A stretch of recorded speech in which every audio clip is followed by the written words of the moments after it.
Ya estamos grabando. Entonces, bueno, tenemos a Antonio Capella del Instituto de Matemáticas del UNAM dentro de la sesión de cuantificación de incertidumbre, ¿sí? Entonces, buenos días, Antonio, comienza, de favor, puedes compartir pantalla. Buenos días, muchas gracias por la invitación. Pues vamos a empezar con la conferencia. Compartiré mi pantalla y ver cómo es. Visualización, presentación de diapositivas. Ahí está, ¿se ve bien? Sí, sí se ve bien, sí se ve bien. Perfecto. Ay, ok. Bueno, empezaremos. Sustitutos o surrogate, así les llamamos, para problemas inversos en ecuaciones diferenciales parciales. Este es un trabajo que he estado haciendo con Andrés Kristen y estamos trabajando también con Anel Galaviz en estos temas, ¿no? Eh, de qué se trata lo que les voy a decir? Consideramos un problema inverso típico, ¿no? Donde yo tengo un problema directo. El problema directo va a ser, yo tengo unos parámetros que son mis cantidades de interés, que es la teta. Tengo un forward map que me mapea de los parámetros de interés, de las cantidades de interés en los datos que yo puedo observar, ¿no? Que es una simulación de la cantidad que yo quiero reproducir, y en este caso estoy considerando que tengo un ruido aditivo, ¿no? Este es un típico problema directo, ¿no? Donde de los parámetros mapeo a las mediciones con su ruido, y como todos sabemos, el problema inverso es simplemente a partir de una serie de mediciones de esta cantidad XM, recuperar una distribución a posteriori de el parámetro dados los datos, ¿no? Aquí ya estoy pensando en que tengo un problema inverso, ¿cómo se llama? Bayesiano, ¿no? Y obviamente, bueno, la pi teta de XM. Bueno, perdón, esta la veo, no, sí, está bien. Es la distribución de probabilidad de los parámetros dados los datos, ¿no? Entonces, típicamente, ¿qué hacemos con estos problemas? Primero, eso puede ser un problema abstracto, ¿no? Aquí lo puse en funciones y demás. Cuando lo queremos resolver, realmente lo tenemos que sustituir por una aproximación numérica. Ese es número uno. Y número dos, tenemos que discretizarlo. ¿Y eso qué quiere decir? Probablemente tenemos que discretizar las cantidades de interés, porque pueden ser parámetros continuos o pueden ser valores. Depende, hay muchas posibilidades. Luego, tenemos que discretizar las mediciones, ¿no? Y tenemos que discretizar el forward map, ¿no? Todas estas discretizaciones las tenemos que hacer de una forma que podamos montar este problema en la computadora para poder resolverlo. Ahora bien, cuando yo tengo una aproximación numérica del problema, voy a tener ahora, digamos que unas mediciones en principio discretizadas, voy a tener un forward map discretizado, H es el parámetro de discretización en este caso, tengo mis parámetros discretizados y tengo mi fuente de ruido que yo tenía, más otra fuente de incertidumbre que depende de la discretización, del error en la discretización de mi forward map, ¿no? Y esto, de mi mapeo directo. Y esto es una cosa que tenemos que, bueno, tomar en cuenta para tener una buena aproximación de mi problema original, porque el problema original que yo quería resolver era el problema continuo, abstracto, digamos, ¿no? Y entonces aquí puedo tener toda una versión discretizada de mi problema inverso, ¿no? Tengo mis mediciones simuladas, en principio discretizadas. Piensen que podrían ser los valores de algo en una cierta malla, y esa malla pues está discretizada, ¿no? Entonces, en el momento en el que yo hago en mi simulación, obtengo quiero obtener el valor en algún cierto punto, probablemente tengo que hacer una aproximación numérica, ¿verdad?, para obtenerlo, ¿no? Y bueno, la distribución de probabilidad posterior también le va a pasar lo mismo, ¿no? ¿Y qué es lo que pasa? Cuando nosotros queremos montar un método, el método de cajón para resolver este tipo de problemas, es de alguna forma tenemos que montar un MSMC, ¿no? Para resolver estos problemas. Eso es lo que tengo, eso es lo que estoy pensando. Tal vez hay otras opciones, pero bueno, estoy tratando de motivar el razonamiento. Ahora bien, muchas veces las soluciones numéricas son muy caras de evaluar, ¿sí? Las evaluaciones de las soluciones numéricas son muy caras y además necesitamos muchas evaluaciones de esta para poder hacer nuestra inferencia. Un caso típico de forward maps, de mapeos directos, que son muy caros, son los que normalmente salen de evaluar una ecuación diferencial parcial.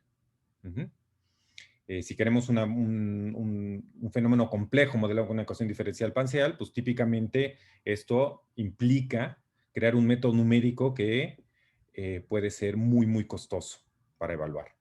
Piensa en cualquier problema en sismología, ya seguramente va a ser tremendamente, o geofísica va a ser tremendamente caro de evaluar en términos de las ecuaciones diferenciales parciales, ¿no? Cada solución de mi sistema de ecuaciones diferenciales parciales puede tomar pues, un par de minutos, una hora, un día, un mes, no lo sabemos, ¿no? Como un ejemplo concreto, porque aquí estoy hablando de ecuaciones diferenciales parciales en general, voy a considerar en lo que sigue ecuaciones diferenciales parciales lineales elípticas, que son como el caballo de batalla de las ecuaciones diferenciales. Es donde la teoría está más desarrollada y donde además los métodos numéricos también son bastante sólidos, ¿no? Y voy a asumir que tengo un presupuesto pequeño de simulaciones. Yo no puedo evaluar, porque físicamente no puedo evaluar muchas veces el forward map. Entonces, ¿qué podemos hacer? Y la idea aquí es, déjenme abundar más en el tema de las, porque lo voy a necesitar para lo que sigue, de las soluciones de las ecuaciones diferenciales parciales. Para fijar ideas, imagínense que yo tengo una ecuación diferencial parcial de este tipo, menos la divergencia de A por el gradiente de U igual a F, con alguna condición de frontera, Neumann o Dirichlet, U igual a G, ¿no? La F y la G son lo que llamamos los términos de forzamiento, o los datos del problema, y pues este es así como el prototipo de una ecuación elíptica, ¿no? A es una matriz positiva definida siempre, etcétera. Y esto que escribí acá es la forma fuerte del problema de ecuaciones diferenciales. Estoy asumiendo que tengo una U que es al menos C2 para poderla derivar dos veces. Por supuesto hay que hacer hipótesis en A, en G, etcétera, para que esto sea cierto. Y bueno, entonces yo podría en principio buscar una solución de este problema. Esta es la versión fuerte de las ecuaciones diferenciales parciales, pero yo lo que voy a necesitar ahora es pensar en la formulación débil de las ecuaciones diferenciales parciales, ¿sí? La formulación débil es una generalización de las fuertes, donde lo que hago esencialmente es cambiar el espacio de funciones. Ya no voy a trabajar en funciones dos veces diferenciables, sino voy a trabajar con funciones en un cierto espacio, en un espacio de Hilbert, que en este caso es el espacio Sobolev.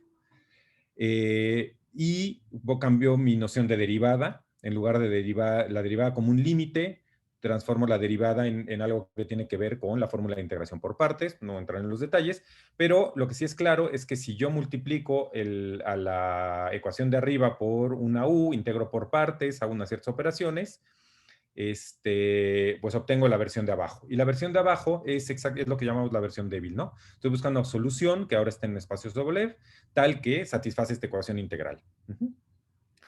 Este también es el paso básico para hacer la aproximación de elementos finitos de una ecuación diferencial parcial, ¿no? Los elementos finitos no viven en la versión de arriba de las ecuaciones diferenciales, viven en la versión débil. Ok, entonces, con lo que voy a trabajar es con formulaciones débiles de ecuaciones diferenciales, de ecuaciones elípticas lineales de segundo orden. Y en general, lo que puedo pensar en términos abstractos, esto me va a servir de notación para después, es que mi formulación débil del problema está dado de la siguiente forma.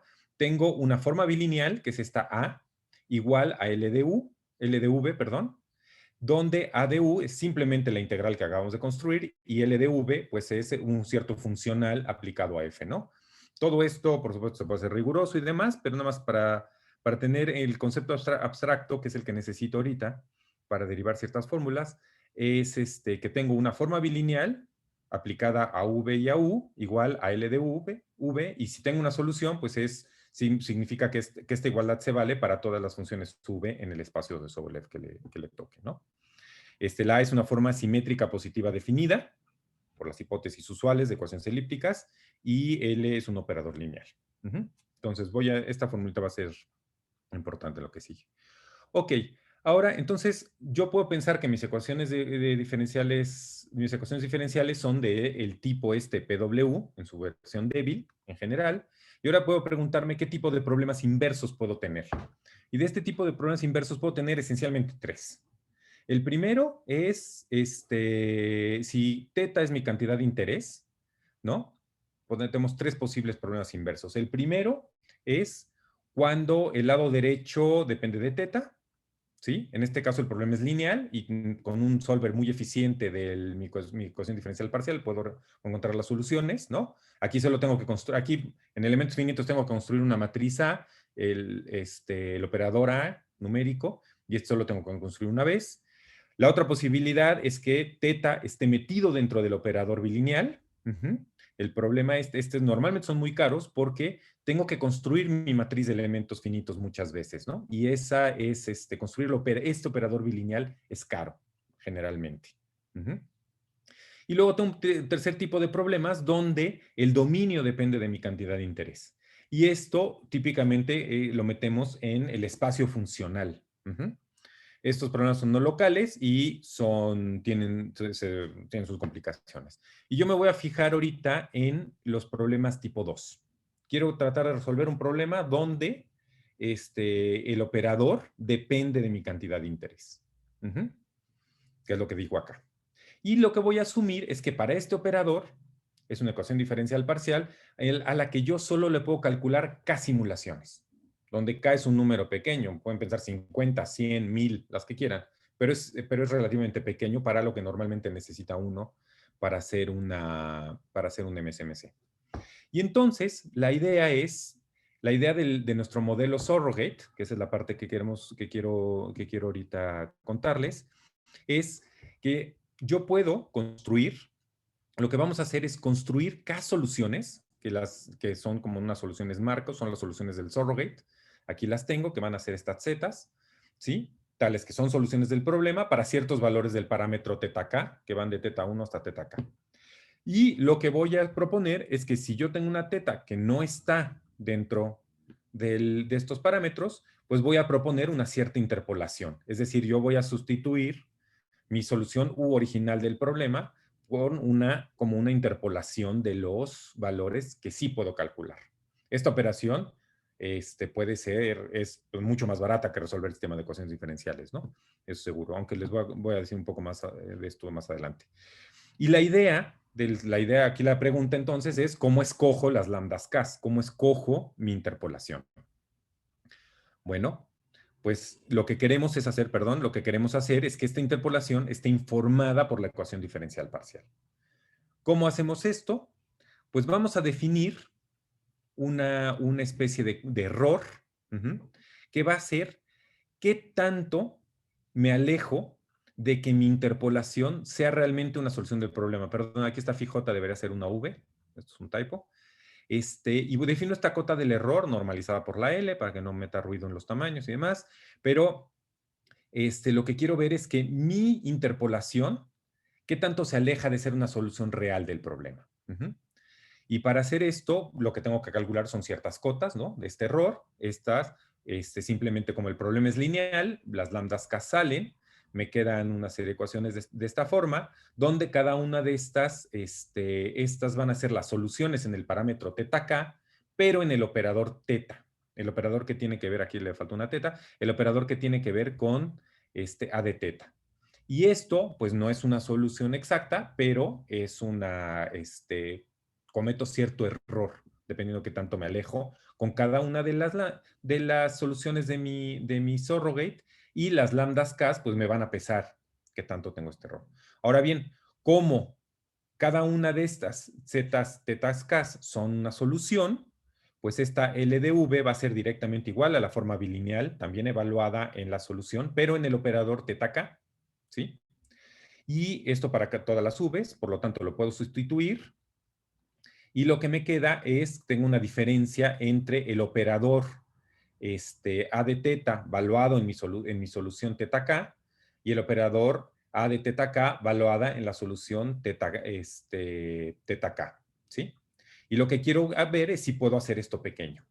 Ahora, para poder seguir trabajando, lo que vamos a necesitar es una estimación, como un módulo de continuidad de la diferencia de estos dos operadores bilineales en términos de la distancia entre los parámetros teta y teta k, que es lo que tengo aquí abajo. Típicamente, asumimos que tenemos esta desigualdad, pues yo voy a poder acotar este error con la distancia entre teta y teta k.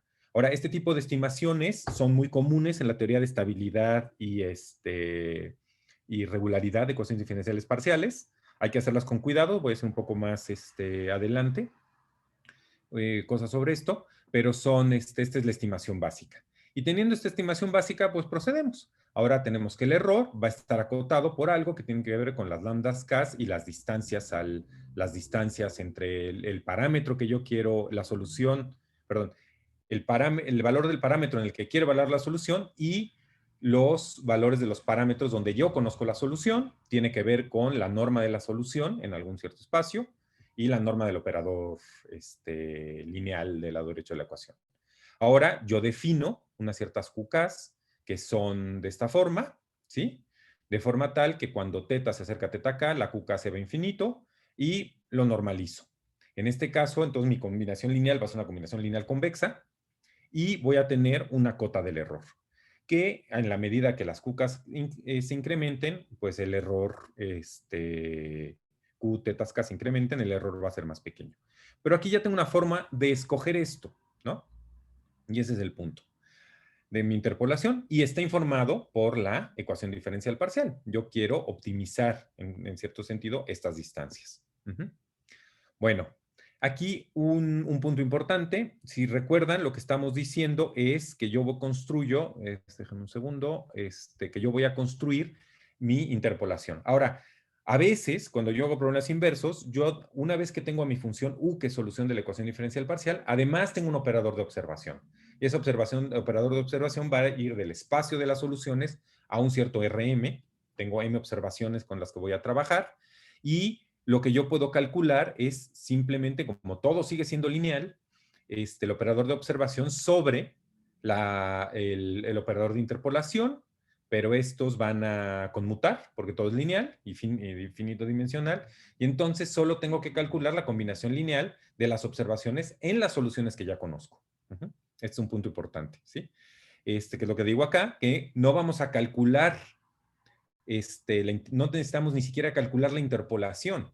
Lo que podemos hacer es calcular, solo necesitamos calcular la evaluación del operador de observación en las K soluciones que yo tenía, ¿sí?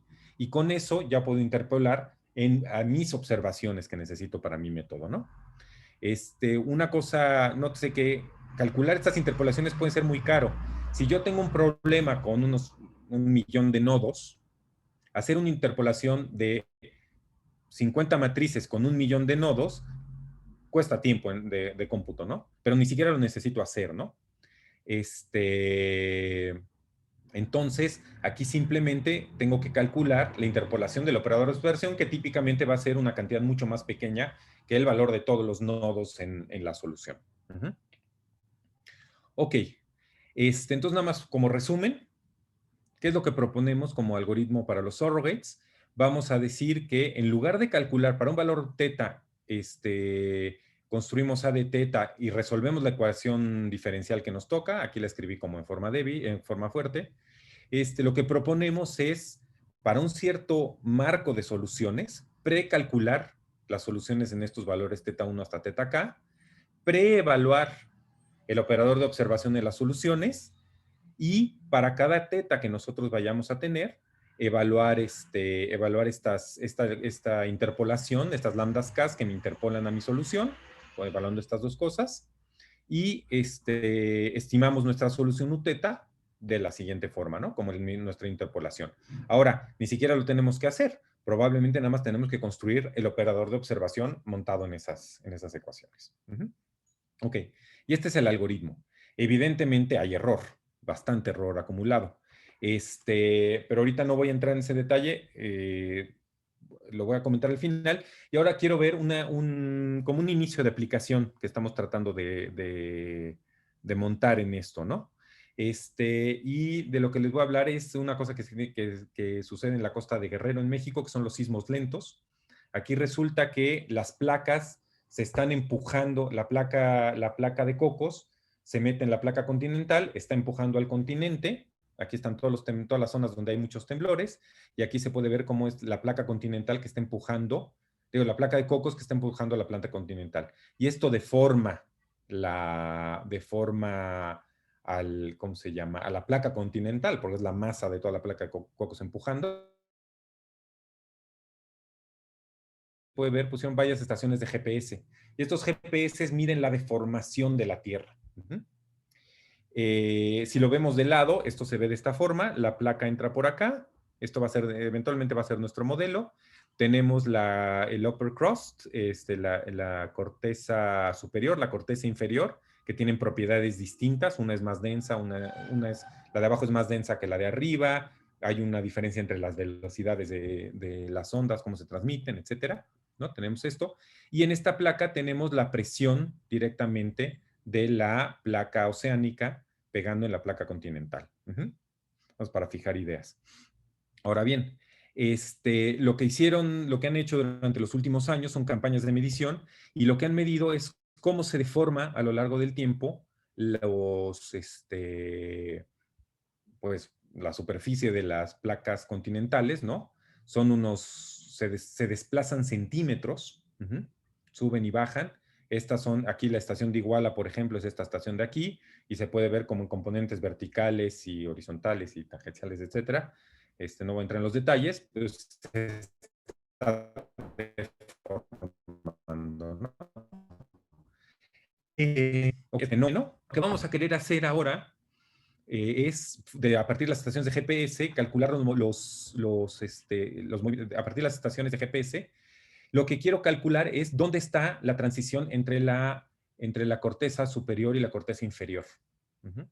Son dos materiales con dos propiedades elásticas distintas, pegadas, están esencialmente en una línea recta, y lo que quiero localizar es qué tan profundo está esta capa.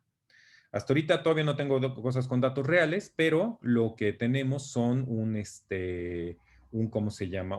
Por lo menos un modelo sintético representando esta situación. Entonces, ¿cuál es el modelo sintético? Es el sistema de elasticidad lineal, que no deja, es un problema vectorial, pero no deja de ser una ecuación elíptica de segundo grado, como la que estábamos hablando. Aquí en este caso, la U1 es un modelo bidimensional que estoy poniendo. La U son los desplazamientos, el gradiente de deformación es E de U, y aquí lo veo en su versión vectorial. Y con esto puedo montar un sistema elíptico donde la matriz A es una matriz definida positiva, que está dada por estas cantidades, donde lambda y mu son los coeficientes de la M y rho es la densidad. Y lo que voy a asumir es que estos parámetros tienen dos posibles valores, dependiendo si están arriba del valor h o abajo del valor h. Y h va a ser justamente la distancia en donde tengo mi transición entre la corteza superior y la corteza inferior. Ok. Entonces, esta es mi cantidad de interés y este es el problema que quiero resolver. Aquí yo puedo proponer un valor de h, y aquí se puede ver, estas son las propiedades de densidad, aquí se ven los cambios, por ejemplo. Lo de abajo no se ven las flechas, pero estos son los desplazamientos, ¿sí? Y aquí lo que hice es graficar, apenas si se nota, pero es una de las mallas deformada, ¿no? Aquí se ve que esto tiene una cierta deformación, ¿verdad? Que tiene que ver con que ejerzo presión en este lugar, y además las capas pesan, ¿sí? Entonces, las propias capas se deforman por el peso que tienen. Ok. Ahora, pues está muy bien, tenemos nuestro problema concreto, y ahora tenemos que aterrizar esto en nuestro módulo de continuidad. Y aquí quiero hacer, no lo voy a calcular exacto ese, pero voy a hacer un símil para ver los problemas que pueden uno tener a la hora de calcular estos módulos, ¿no? Aquí estamos interesados en vamos a tomarnos un problema bilineal, donde G aquí es una matriz, las U y las V se pueden pensar que son simplemente son escalares, ¿no? Y si yo quisiera calcular el módulo de continuidad para una ecuación de este tipo, pues sería muy fácil, ¿no? Si la cantidad de interés fuera G, yo podría pensar que tomo mis operadores valuados en dos valores, en G y en GK. Esto aquí debería ser GK, perdón, no G'. Pues, simplemente los resto, la desigualdad, meto los valores absolutos y pues es una desigualdad muy fácil. Tengo el supremo de G menos GK y por Cauchy-Schwarz tengo gradiente de U y gradiente de V en las normas L2. Y entonces nuestro estimador sería pues una cosa de este estilo, donde ahora ya tengo bien definidos quiénes son mis espacios funcionales y quién es la norma en la que me estoy tomando la diferencia entre G y GK. Ahora bien, esto en principio funcionaría si G es un parámetro en L2. Ahora, si G tuviera una forma de este estilo, como la que nosotros tenemos, donde tengo una transición de dos valores y para un cierto valor, ¿cuál es el problema? Que este supremo siempre es una constante si H1 no es H2, es distinto de H2, y si es cero, si son iguales, ¿no? Entonces no me sirve como noción de distancia. Y en este caso, nuestros estimadores del surrogate simplemente no funcionarían porque todas las QKs y lambda, todos los coeficientes de la interpolación serían constantes. Entonces, aquí es donde uno tiene que tener cuidado, uno tiene que pensar en desigualdades, utilizar desigualdades de interpolación o hacer procesos para calcular esas interpolaciones con cuidado, ¿no?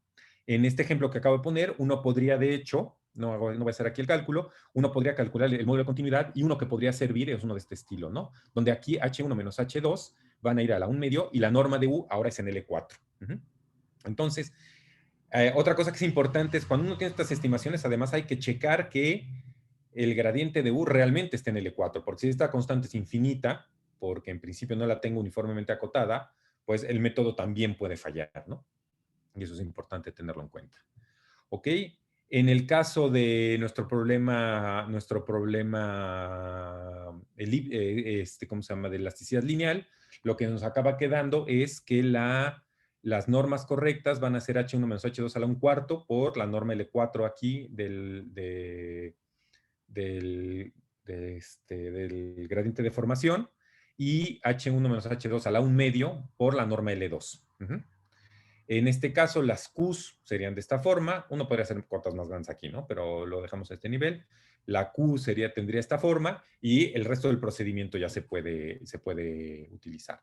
Y nada más voy a enseñarles unos experimentos sintéticos que hicimos sobre esto, ¿no? C1 y C2 son dos constantes explícitas que las puedo tener en términos de los valores de lambda muy ρ. Aquí no hay ningún problema, todo es explícito. Y el operador de observación va a ser simplemente evaluar tanto la componente vertical como la componente horizontal del desplazamiento en 20 puntos sobre la superficie, que serían como estas estaciones de GPS. Aquí en la zona de subducción lo que tenemos es una presión, que es la que hace la deformación del sistema. Y esta es otra cosa, esto es dinámico, ¿no? Cada año se va moviendo, entonces hay que comparar la diferencia entre el año anterior y el nuevo, ¿no?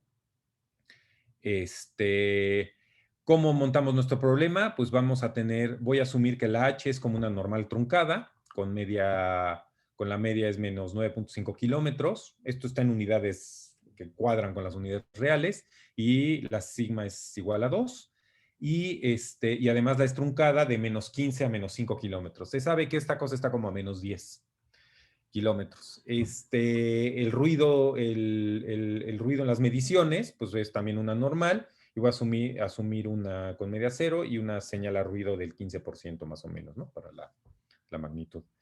Y aquí podemos ver, por ejemplo, en la simulación, tenemos que la línea naranja es uno de los desplazamientos, creo que este es U1, y la línea azul son mis mediciones, y la línea roja son los desplazamientos, y la línea verde van a ser las mediciones de las estaciones de GPS, ¿no?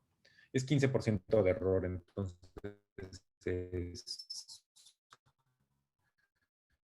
vean aquí la escala, ¿no? Es escala de kilómetros. Esto de abajo es kilómetros y lo del eje Y es kilómetros que al final se convierten en milímetros, ¿no? Que es el orden de magnitud en las que se mueven estas cosas.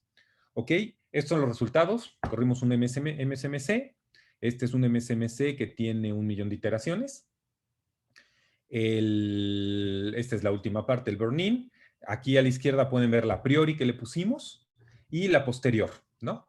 La reconstrucción no es perfecta, pero bueno, el parámetro real es la línea roja y el map me da menos 9.2 kilómetros más o menos, ¿no? Entonces, digamos que el método sí está aprendiendo, el método es muy eficiente para calcular estas cosas y evidentemente hay un margen de error que tenemos, ¿no?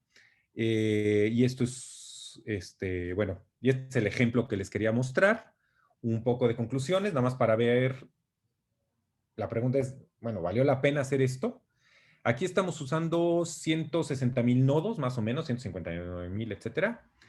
El tiempo que nos toma usando FreeFEM, que es un código bastante eficiente para resolver ecuaciones diferenciales, es más o menos 65 segundos por simulación. La corrida de MSMC, una corrida de MSMC de 100,000 iteraciones, a esta velocidad, si yo armara la matriz cada vez y volviera a proponer, y tuviera que hacerlo como uno lo haría de forma directa, tardaría aproximadamente 75 días. Y con este módulo Surrogate, lo que tenemos, esto corre en más o menos 20 minutos. Entonces, la simulación de 1 millón de nodos, pues son 200 minutos, pero bueno, eso es bastante razonable, ¿no? Son 3 horitas que no nos asustan, ¿no? Ahora bien, cosas que hay que tener en cuenta, elegir de forma correcta quiénes van a ser los tetas cas para mis modelos del surrogate es importante. No deja de ser una interpolación lo que estamos haciendo. Pues ahí hay que hacer una cosa de diseño importante. Los módulos de continuidad tienen que derivarse de forma cuidadosa, ¿no? Para tener una mejor interpolación y que sea cierta, ¿no? Si no, podríamos tener problemas de convergencia. Como método de aproximación de ecuaciones diferenciales parciales es bastante malo. O sea, no, eso no lo haría yo como método de aproximación, pero el framework bayesiano de problemas inversos puede manejar bien esta mala aproximación. Simplemente estamos metiendo una nueva fuente de error. Y nueva error tomarla en cuenta. Y entonces lo que estamos haciendo como un trading, como tengo las diapositivas en inglés, no me acuerdo el nombre en español, entre qué tan preciso es el método computacional y la velocidad. Pero mientras la cuantificación de incertidumbre la podemos hacer correctamente, yo creo que es un trading que podemos hacer sin problemas. Y trabajo por hacer, que eso es parte de lo que que estamos haciendo con Anel, es las estimaciones del error de las distribuciones posteriores y más casos de estudio. Y bueno, eso es todo. Muchas gracias. Ok, gracias Antonio. Voy a dejar de grabar.